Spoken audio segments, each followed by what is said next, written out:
तो ये नारा बुलंद किया था 2014 में ही प्रधानमंत्री मोदी ने कि आपकी सरकार दरअसल मिनिमम गवर्नमेंट मैक्सिमम गवर्नेंस में विश्वास रखती है।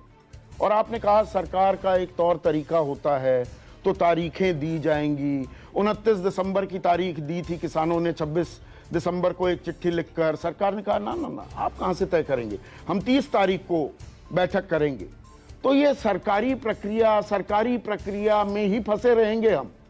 रोज बातचीत में दिक्कत क्या है? आज भी एक किसान की मौत हुई है ना, दिल का दौरा पड़ा गलतान सिंह को। नहीं, वो बहुत ही दुर्भाग्यपूर्ण है और मैं आपके माध्यम से सहानुभूति प्रकट करना चाहूंगा। लेकिन संदीप जी, इस आंदोलन के बीच में जो कल्याणकारी काम हुआ है उसको डिस्काउंट नहीं करना चाहिए। पीएम किसान सम्मान निधि के तहत 18,000 करोड़ का आवंटन, उसके पहले 3500 करोड़ का आवंटन गन्ना किसानों के लिए, मध्य प्रदेश में 1600 करोड़ का आवंटन। तो निरंतर जो प्रधानमंत्री जी का नारा है, जो हमारा लक्ष्य है अंत्योदय, हर पंक्ति में खड़े अंतिम व्यक्ति का कल्याण, हर खेत को पानी, हर हाथ को काम, इस नारे पे हम लोग बुलंदी से काम कर रहे हैं। ठीक है, आप कल्याणकारी काम की एक सेकंड गुरु, एक एक करके कल्याणकारी कामों की भी समीक्षा करते हैं। आपने 18,000 करोड़ का जिक्र कर दिया, ठीक है, बहुत अच्छा है, आप किसानों को 18,000 करोड़ रुपए दिए। वो तो आपने, मैंने जो टैक्स दिया वो सरकार ने कोई अलग से अपनी जेब से तो दिए नहीं है, वो हमारा ही पैसा दिया जा रहा है, पहली बात। दूसरी बात, 2,000 रुपए 4 महीने में, साल में 6,000 रुपए, और ये एक किसान परिवार को दिया जाता है, एक किसान को नहीं। एक किसान के परिवार में 5 आदमी अगर आप मान लो, बहुत लोगों ने गणित समझाया, मैंने सोचा आज गणित समझा ही दूं जो दरअसल असल गणित है इस किसान सम्मान निधि का। तो 6,000 रुपए साल के, 500 रुपए महीना, 5 आदमियों का परिवार, 100 रुपए एक आदमी को, 3 रुपए 33 पैसे, 3 रुपए 33 पैसे में किसान का कल्याण हो जाएगा। इस पर आप कह रहे हैं कि देश को ताली बजानी चाहिए। नहीं, देखिए, आपने स्वीकार किया इस बात को संदीप जी, इसके लिए मैं आपका आभारी हूं कि कम से कम इस योजना को आपने स्वीकारा। देखिए, 21 सितंबर 2020 तक का भी मैं आपको आंकड़ा देना चाहता हूं कि पीएम किसान सम्मान निधि योजना के तहत लगभग 10 करोड़ 62 लाख लाभार्थी हुए थे। 3 रुपए 33 पैसे, 3 रुपए 33 पैसे प्रतिदिन जाता है एक के खाते में, कितना कल्याण होता है इससे? नहीं संदीप जी, ऐसे अरिथमेटिक डिकंस्ट्रक्शन तो आप किसी भी स्कीम का कर लें। अब ऐसे मनरेगा के तहत भी जितना पैसा जाता है उससे प्रति व्यक्ति के पास कितना पहुंचता है, ये अरिथमेटिक तो आप अपनी कन्वीनियंस के हिसाब से कर रहे हैं ना। अच्छा, मैं अपनी कन्वीनियंस से। दूसरी बात, एक सेकंड, छोटा सा मैं एक और इंटरजेक्शन कर रहा हूं। आपने 3,500 करोड़ रुपए गन्ना किसानों को दिए, वो भी मिलों को जाएंगे, और इस वक्त 12,994 करोड़ पूरे देश में गन्ना किसानों के बकाया हैं, और उत्तर प्रदेश में ही 8,447 करोड़ 10 लाख रुपए। इसमें ब्याज में जोड़ नहीं रहा, जो कि शुगर केन एक्ट में बाध्यता है। 14 दिन में पेमेंट नहीं हुई तो आपको ब्याज भी देना होगा। प्रधानमंत्री ने 3 साल पहले सहारनपुर में भी इस बात की ताल ठोकी थी कि ब्याज भी देंगे। ब्याज जोड़ लो तो 17,000 करोड़ रुपए का बकाया, आप दे रहे हैं 3,500 करोड़।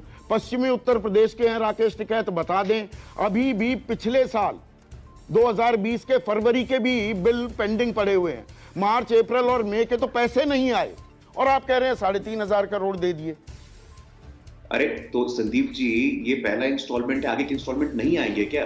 यहाँ फुल स्टॉप थोड़ी ना हुआ है, लेकिन कम से कम शुरुआत हो गई है।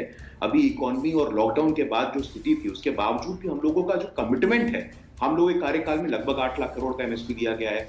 और आप बात करते हैं कि इन किसान कानूनों पर अभी बहुत सारे संगठनों ने समर्थन भी दिया है। मुझे जरा वक्त दीजिएगा, मैं बताना चाहता हूं आपको। हाँ, उनके नाम बताइए जरा, उनके नाम बताइए। बता रहा हूं मैं बता रहा हूं। मुन्नी प्रकाश जी का है भारतीय किसान यूनियन मान, भारतीय किसान यूनियन किसान पंडित राजकुमार शुक्ल जी का ऑल इंडिया किसान कोऑर्डिनेशन कमेटी, जो कि 10 फार्मर यूनियन का संगठन है, लगभग उत्तर प्रदेश, बिहार, हरियाणा, केरल, तेलंगाना और तमिलनाडु में। हरियाणा का एफपीओ ऑर्गेनाइजेशन जागरूक और प्रगतिशील किसान यूनियन, हर किसान यूनियन, जिसमें 116 फार्मर ओन्ड एग्रीकल्चर एंटरप्राइजेस हैं। इनमें से कितनी किसान यूनियन 15 और 20 दिन 30 दिन पहले पंजीकृत की गई? थोड़ा इसके बारे में भी जानकारी दे दीजिए, या मैं नाम बताऊं? नहीं सर, शेतकारी संगठन जो शरद जोशी का 15-20 दिन पहले का नहीं है सर, वो दशकों पुराना है और आप हम भी जानते हैं। इसीलिए सारे के सारे उन्होंने समर्थन अभी कर दिया, उन्होंने शुरुआत में समर्थन किया था, उसके बाद वो किसान आंदोलन के साथ जुड़े हुए हैं, शेतकारी संगठन की आप बात करें तो। जी, लेकिन उन्होंने समर्थन दिया था, मैं दिया था को अब था तो था हो गया। आज की तारीख में बताइए शेतकारी संगठन कहाँ है? सरकार के साथ है, किसानों के साथ है? नहीं, मैं आपको बताना चाहता हूं कि निरंतर लगभग 3.25 लाख किसानों ने हस्ताक्षर के माध्यम से कृषि भवन में अभी पेटी पड़ी हुई है। उन लोगों ने कानून का समर्थन किया है। एग्रीकल्चर रिफॉर्म्स होना चाहिए, इसमें कोई मैं इन हस्ताक्षरों में गुरु, आपको मालूम है मैं फैक्ट्स पर हमेशा बात करता हूं। 3 लाख किसानों के समर्थन की बात करेंगे, कांग्रेस कहेगी हमने 2 करोड़ किसानों के समर्थन पत्र दिखाए हैं। ये फर्जी असली के खेल में नहीं जाता हूं। आपने कहा 93 लाख किसानों से हमने बातचीत की थी, उनसे सलाह मशवरा किया। आज तक वो डेटा बैंक आपने साझा नहीं किया है। 1 महीने से मैं खुला न्योता दे रहा हूं कि भैया हमें डेटा बैंक दो, हम पूरे देश को दिखाएंगे। नहीं बताया जा रहा। फिर कहा जाता है ई वेबिनार हुआ, सबसे इंडिविजुअली नहीं पूछा गया। कब पूछा गया, कहां पूछा गया, ये डेटा ही नहीं है। तो मुझे एक चीज बताइए गुरु, बहुत अच्छी बात है, प्रधानमंत्री भी ये कह रहे हैं, नरेंद्र तोमर भी ये कह रहे हैं, जेपी नड्डा साहब ने भी ये कहा, आपके अध्यक्ष ने। मुझे एक इंस्टेंस, 7 महीने हो गए ना इन कानूनों को, अध्यादेश समेत मैं मान लूं 7 महीने से ये कानून है। मुझे 2-4 उदाहरण दीजिए कि जो मक्का 1850 रुपए का है, जो 800, 700, 600 आपके भी प्रदेश में इतने पर ही बिक रहा है।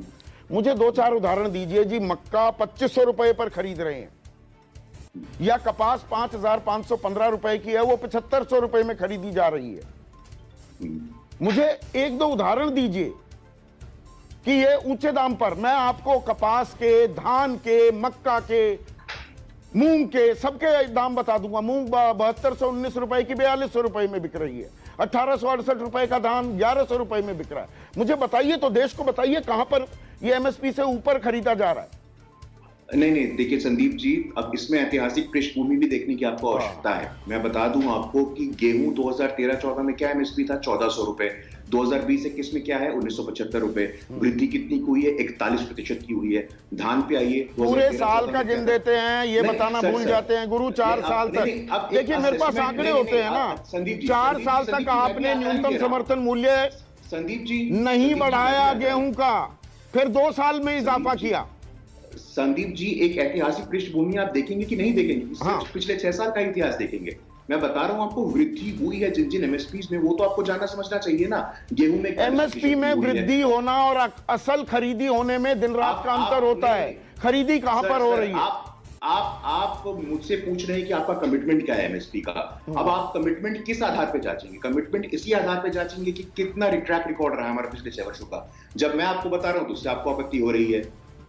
नहीं, मैं ये पूछ रहा हूं, देखिए एमएसपी आपने बढ़ा दी, मैं कॉन्टेस्ट नहीं कर रहा। हाँ बढ़ाई आपने बढ़ाई। बुआई से पहले 23 फसलों की एमएसपी की घोषणा कर दी, पर एमएसपी की घोषणा वो कागज है, एक महज कागज है। जमीन पर खरीदी कितने रुपए में हो रही है, असल बात तो वो है ना। संदीप जी, कल्याणकारी योजना की बात करूं तो आप उसमें पर कैपिटा डिवैल्यूएशन करते हैं और उन समस्याओं एमएसपी को कानूनी जामा पहनाने में कौन सा संवैधानिक संकट है? सरकार भी खरीदेगी और निजी कारोबारी भी खरीदे ना, एमएसपी पर खरीदे।